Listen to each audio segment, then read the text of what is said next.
Alright, fellow tone junkies. That is the Texas Flood by Sebago Sound.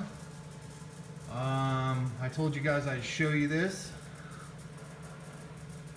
when I got it. I'm going to pan around here and show you guys this amp. Incredible build quality. Alright, there you go. There's the Kemper in the background. That's the Sebago. Get you another shot up here. Alright, there's the front panel. That's the Texas Flood. And I've got to say that out of the box, hands down, the absolute baddest amp I've ever played out of the box. So I'll show you the way I'm running it today, and I'll run it clean, and I'll go through some like the tone stack and all that, and then I'll put some pedals through it. My favorite pedal, the Tone Bone Plexi Tube, if you guys can see that. Don't mean to make you dizzy with this bad camera work.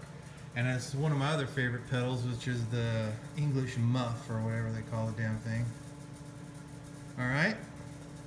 And incredible build quality. I'll just pan around, show you some pictures here.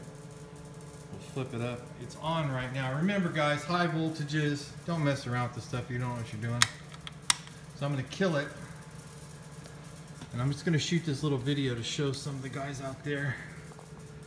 This is it underneath. Now I've taken the tongue soles that came in this, and I think they were original tongue soles. I bought this amp off of eBay. Those are the tongues, or excuse me, the tongue soles I took out of it, and I put in these RCA black plates. Got a hold of the guys over at Sebago, and they told me how to bias it. It's got a whole bunch of preamp tubes, and what's really cool is there's another preamp tube over here. Alright, hopefully that shows you guys this amp. And I'm going to come back with some sound tests on this thing. And here's how I'm running it. I'm running the effects loop, which has got a killer effects loop. I'm running this effects loop right there. You can see that effects loop. I'm running that effects loop through this. This is a new piece here I've never used before. I usually use the Rocktron and Teleflex, but had some really good luck with this. I run it through the Sonic Maximizer because it gives me some bottom end, and then my old favorite, the Quadriverb. It's all been recapped with a new screen and all that in there. And then in the future I'll be able to show you guys the Union Jack that I purchased not too long ago. Sorry I've been away, so I just wanted to show you the Sebago. Super build quality, great guy, super killer amp. Best amp, I've probably had 1,000 amps in my life that I bought, sold, traded, and the amp is just killer. Killer build quality, and the way it feels under your fingers,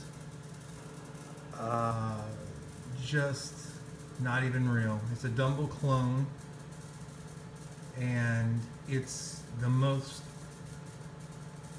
I don't know how you say it, man, but I played a couple of Dumbles in my life, and it sounds just as good. Thing sounds killer. So there it is, and I'll come back with some clips the best I can today. It's Father's Day. Happy Father's Day to everybody. Help a kid. You know how it goes around here. So I just wanted to show you guys that. That's the Texas Flood by Sebago Sound, and just what a killer amp. So real quick rundown, I'm going to do a part 1 and a part 2 with sound on this amp. And so I'm running out of the effects loop into the Quadriverb, and I'm using the EQ in this and a little bit of reverb.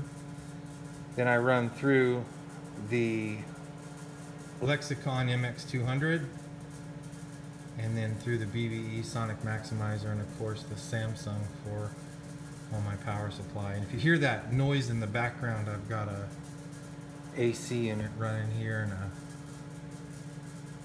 air purifier because it's 120 degrees today in Phoenix. There's supposed to be something like that. So there you go, guys. So I'll come back with some sound clips, and that's the Sebago amp. Another view of it. I gotta tell you guys, it's everything I ever thought it would be, and I'm not just saying that. I've played lots of amplifiers, and this thing does things under your fingers that I just can't even describe. And I'll tell you something else. If you're ever looking for a power amp to go with the Kemper, it's truly amazing. Once you run the Kemper into the effects loop, I've tried running it through the front and I get a squeal, and it's probably from that first preamp tube or the tone stack in this Sebago. I'm not sure. I'm going to contact him and see if there's a way to get around that. But here's I'll show you another close-up. Let me pull a light in here. Let's see if I can get a light in for you guys. You wacky tone freaks. Look at that, man. Isn't that cool? Alright, so that's the Sebago, and boy, you talk about it. You ever wanted a power amp for El Kemper over there? It's the only amp I've ever used that truly puts the feel of an amplifier back under your fingers, even when you don't use the tone stack in this or the front end of this amp and you're just using the power section, because this amp has, I'll show you here, if you look here at this power amp, this is like a master volume, and then this is like preamp volume. Get the glare of that light out of there. So this is like the preamp, this volume knob here, and then you got, okay, then just your bass, middle, and treble. And this filter on this amp, I'm telling you, this amp can just about sound like anything, which has really got me thinking through the Kemper, because literally with the flip of a couple of these filter switches, you can literally damn near make this amp sound like anything. So I'll come back with some sound clips. Again, happy Father's Day, everybody. It's hotter than heck here in Phoenix. It's summertime. And we'll be back with some sound clips. That's the Sebago, boys. All right.